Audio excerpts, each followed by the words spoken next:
La nouveauté d'Outlook 2013 est que vous pouvez à présent envoyer un publipostage directement à partir d'Outlook. Vous pourrez ainsi envoyer un emailing comme une newsletter par exemple. Pour cela, sélectionnez les contacts concernés par cet emailing. Ou encore, si vous souhaitez envoyer à l'ensemble de votre carnet d'adresses cet email, vous pouvez uniquement sélectionner n'importe lequel de vos contacts. Puis, depuis le ruban, vous avez une fonctionnalité ici, Fusion et publipostage. Je sélectionne cette fonctionnalité et là, vous pouvez maintenant paramétrer les options. En haut à gauche, je dois sélectionner les personnes concernées par cet emailing. Ici, il s'agit de tous mes contacts. Je conserve bien. Mais si vous avez sélectionné des contacts, cliquez bien ici au niveau de la ligne concernée. Je conserve donc tous les contacts. En dessous, vous avez deux possibilités. Soit vous avez déjà créé votre document, votre newsletter, votre email. Sélectionnez donc Document existant. Par contre, si vous n'avez pas encore édité votre document, cliquez ici sur Nouveau document. Je clique donc sur Document existant. Ensuite, il m'est possible de sélectionner Parcourir, ce qui me permet d'avoir un explorateur Windows. Ici, j'ai sauvegardé ma newsletter sur le bureau. Je clique donc sur Bureau dans le volet de gauche, puis je recherche mon document en utilisant la barre de défilement. Je double-clique ici sur Newsletter décembre, ce qui me permet d'intégrer ce document en tant que email.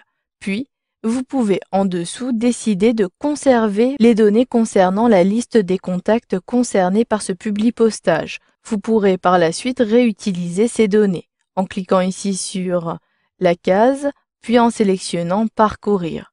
Je décoche puisqu'il s'agit ici de tout mon répertoire. Je souhaite maintenant créer un emailing. Pour cela, je sélectionne dans le menu déroulant lettre type, mais vous pouvez également, par la même occasion, créer ici des enveloppes ou encore des catalogues. Je conserve lettre type. Dans la zone de droite, je souhaite, cette fois-ci, ne pas fusionner avec un nouveau document ou une imprimante, mais plutôt avec ma messagerie pour créer un emailing. Donc je clique ici sur Messagerie. Vous pouvez compléter l'objet de votre message. Pour ma part, il s'agit d'une newsletter décembre. Je peux même préciser le nom de l'entreprise. Ici, il s'agit de domotique. Puis, je clique sur OK pour valider. Automatiquement, au bout d'un instant, ma newsletter s'ouvre dans un nouveau document. Mais ici, il s'agit bien de mon logiciel Word.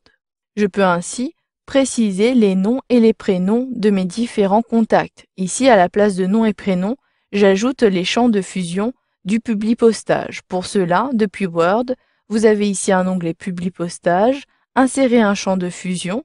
Je clique sur le menu déroulant. Vous avez ici la possibilité de préciser soit une adresse de messagerie. Vous pouvez également compléter par boîte postale, etc. Ici, je souhaite simplement préciser le nom et le prénom. J'appuie sur la touche N de mon clavier et je souhaite même avoir le nom complet. Je clique ici sur Nom complet et je sélectionne Insérer. Puis, je ferme ici mon document. Une fois que vous avez ajouté vos champs de fusion, sélectionnez ici le bouton Terminer et fusionner situé tout en haut à droite. J'ai ainsi accès à un menu déroulant. Je peux soit modifier les documents individuellement, mais ici, il s'agit d'envoyer les messages électroniques. Je clique donc sur cette fonctionnalité. Un dernier assistant apparaît afin de préciser les informations concernant l'envoi. Je clique sur le menu déroulant et je peux ainsi choisir l'adresse de messagerie. Il s'agit ici de l'adresse numéro 1. Je clique donc sur Adresse de messagerie. Je confirme ici l'objet. Si je souhaite la modifier, rien ne m'empêche.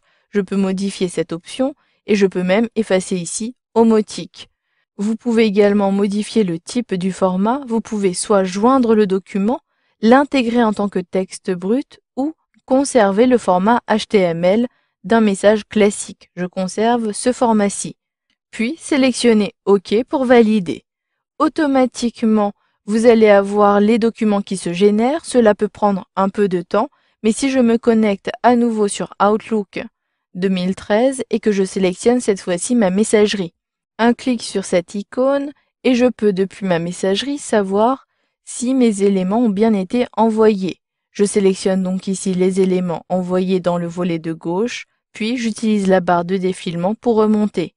J'ai bien ici des documents qui ont été envoyés avec les adresses e-mail de mes contacts, J'ai bien en tant qu'objet la newsletter décembre, et si je vérifie les informations de mon contact, effectivement, pour l'adresse learousseau37@gmail.com, il s'agit bien du nom complet Léa Rousseau. Vous avez donc vu dans cette formation qu'il était possible de créer un emailing directement à partir de votre carnet d'adresses Outlook 2013.